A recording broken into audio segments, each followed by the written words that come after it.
Dancing takes me to a happy place as well. Good Thursday to you all. Welcome into First Take. Skip Bayless, Stephen A. Smith, Molly Karam here with you. Gentlemen, good morning. Last second preparations. Yeah. How y'all doing? How are you? Both of you. Good. So that means good morning. It's going to be intense today. That's what you're telling me? Yep. All right. Let's get right into it then. Cam is leading his squad to an undefeated season, but that's not the only thing that makes him happy. Dancing does. Stephen A., what is your reaction to Cam's comments? Well, I have no problem with his electing to enjoy himself. I think that we have to understand something. Everybody has their own individual source of motivation. Obviously, when you think about Cam Newton and what he has been able to do this year, they've got the number 3 ranked offense in the entire NFL. Their passing attack is 28th in the NFL, but they've got the 3rd rushing attack in the NFL, the 3rd overall offense right now in the NFL. They're undefeated, one of only 2 undefeated teams in the NFL, the only undefeated team in the NFC. Right now, if the playoffs were to begin, the road to the Super Bowl through the NFC must come through Charlotte, North Carolina. So when you look at it from that perspective, you're having a ball. You also have to take into account the fact that he has to pay attention to what works for him. Okay? Certain people, just being quiet, demure, laid back, whatever words you want to use to describe their personality does not work for them. I mean, to me, I think often about Skip and I, when Skip and I have 2 completely different approach to everything. I'm more extemporaneous than he is, in my opinion. Skip is thorough. He knows everything. And even though he knows everything, he still has to look it up 2, 3, 4, 5 times because even though he knows everything, he still has to look it up to make sure of it. Well, you call it preparation, but there's no way we could sit here doing what we do if your brother wasn't prepared. That is true. The fact of the matter is that we have different ways of going about doing what we do. If you told me that I had to do this job every day emulating what Skip does, I would quit on the spot because that does. You would fail. I would fail. I would fail because it's not my way. Everybody's got to be themselves. And I say all of that to say that when you look at Cam Newton and what he brings to the table, Skip, again, what I love about Cam is that it says the 28th ranked passing offense. It looks so deceptive because even though they got the 3rd ranked offense, how could that be with their passing attack so putrid or whatever? Cam Newton shows up when it's time. The bigger the moment gets, the more he shines. Suddenly at crunch time, the passes are more accurate. The running plays are more spectacular. He finds a way to get the job done. And if celebrating is a component to all of that, a source of whether it be motivation or a reason to exhale or whatever the case may be, I have no problem with it. I think that a lot of people who are making noise about it are making noise because they don't like the fact that he is the guy that is doing this. Why they feel that way is open to speculation. Well, we need to speculate on that. You know what I'm saying? Yes, we will. But I do believe that you have a lot of people that have a problem with him. Do I think listen, I can only go by what I could tell. I have a radio show every day where I'm communicating with folks. I'm here on national television. There's social media to take into consideration. There's me being at arenas, walking the streets. I can only go by my experience. I can tell you, far be it for me to offend anybody.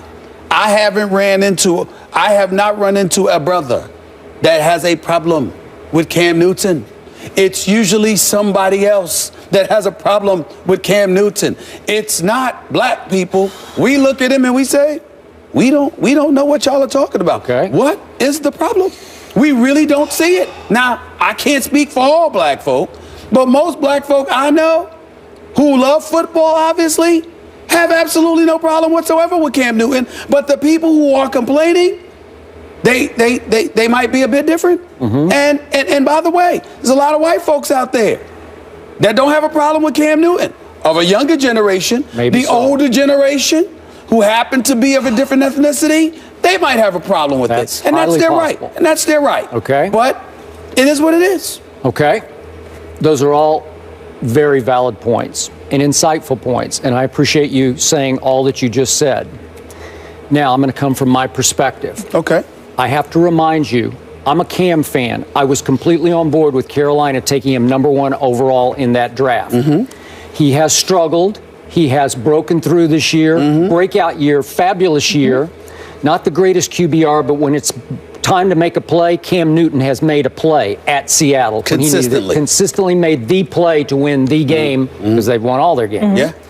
So when we first discussed this on Monday, you suggested between the lines that I just didn't get it because I'm not black. Like, I'm coming from a different cultural perspective, and so I'm just not going to see it, feel it, understand it the way you do. Is that fair? Yeah, Is that okay? That's fair. And you know, that may be the case. But that's not a negative. Okay, I get it. Right. But I am speaking strictly and obviously as a white guy right now. Yep.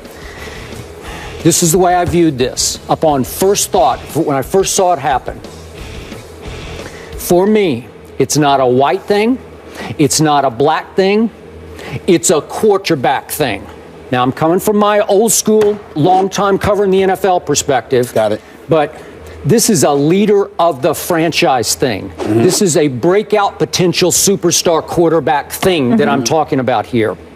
I've said many times on this show, I don't have any problem with the Superman. It's quick and it's very effective because it drives home the point to the opposition.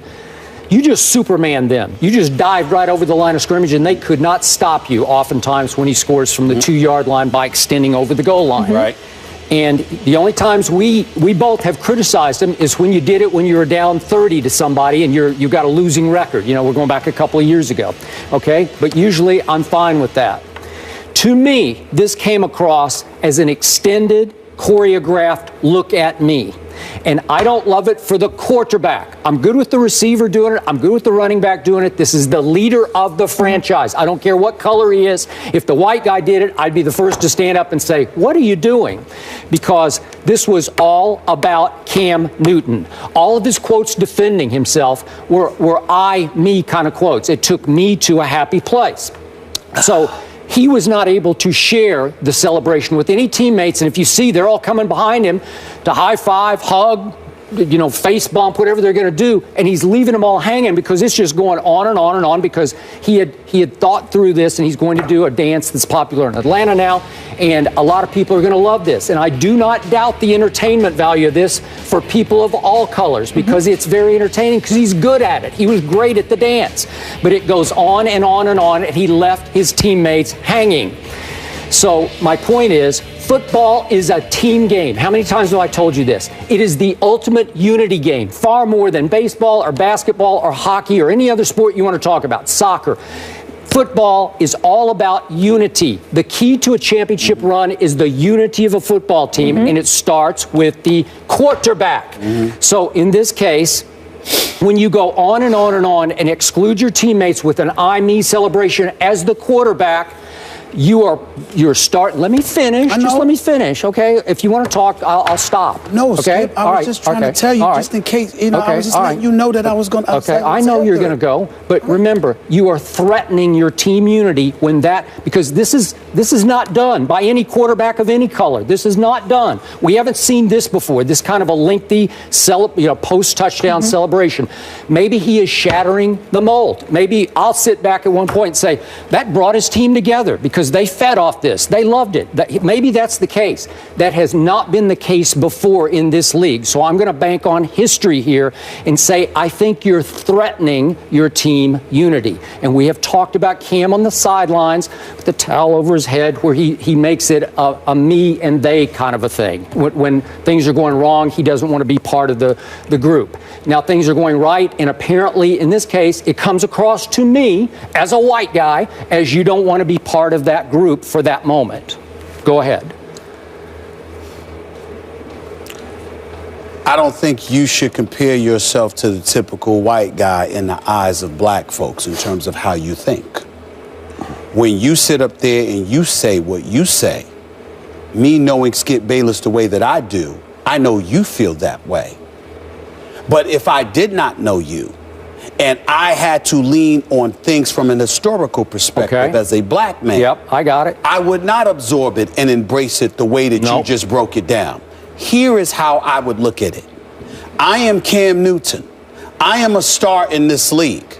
By the way, Like you said, Georgia is popular in Atlanta. Where did Cam Newton go to high school? Oh, Westlake High School. Huge In Atlanta, Georgia. I got it. Okay? I got it. Same high school as Pac-Man Jones, all right? So you take that into consideration. He started Auburn, obviously. But ultimately, what this comes down to is that it's a dance. It's popular. He knows how to do it quite well, Absolutely. obviously. And he's celebrating it. So what happens is that when you see people standing up in an uproar about it, you can't convince. I'm not talking about you as in Skip Bayless. I'm talking about somebody who happens to not be black. You can't convince black folk that you're complaining about Cam Newton because that particular celebration and it took too long and his teammates were looking to celebrate with him and he left them hanging because he was too busy celebrating. I promise you most of them enjoyed it. I know I enjoyed watching it. I thought he did it pretty damn good, to be quite honest with you. I hear you. But here's where it speaks to a bigger issue,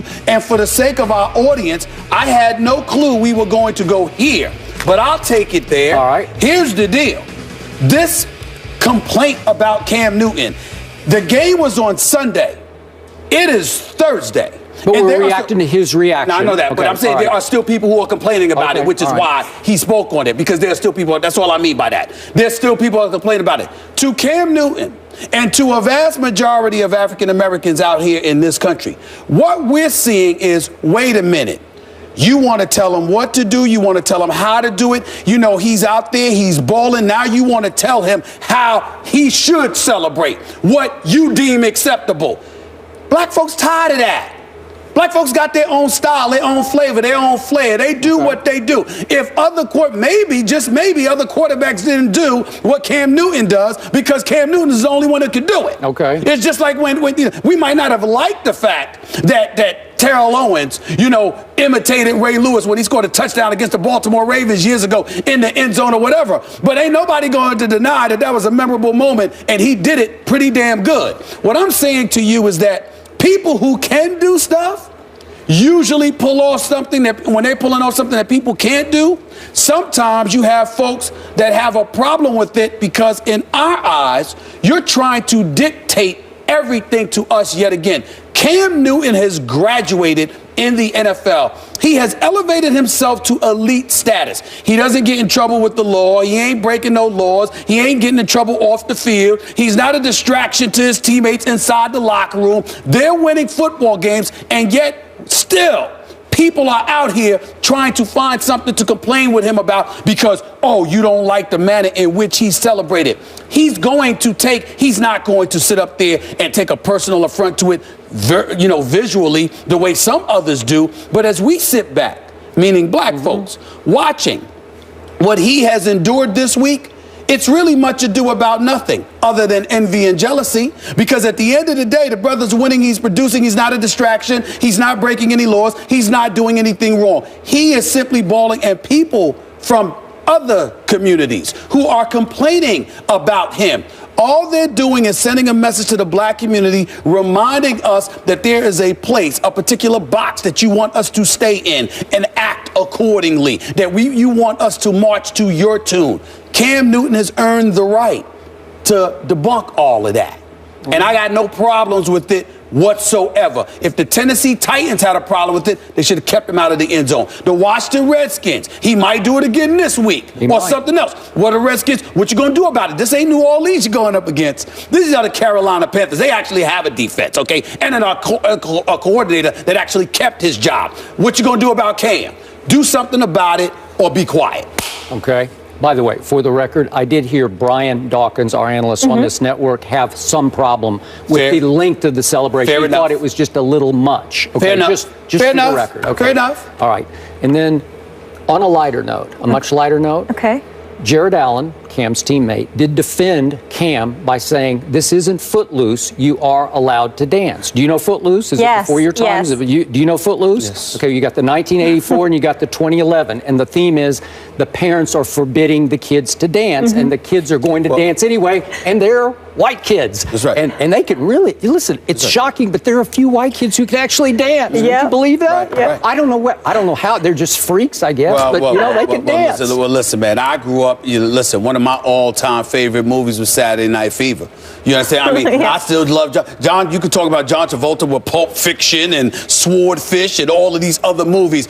I remember John Travolta and Danny Terrio from the 1970s. Both white, both could dance their butt off. So it ain't about stereotype. It's just a generational thing. You have some people, of course, there's going to be exceptions to every rule, but most of the people who are complaining about Cam Newton today, based on his celebration, I can assure you most of them ain't black folk. That I can tell you. All right. I have no issue with it. Cam, do you? Speaking of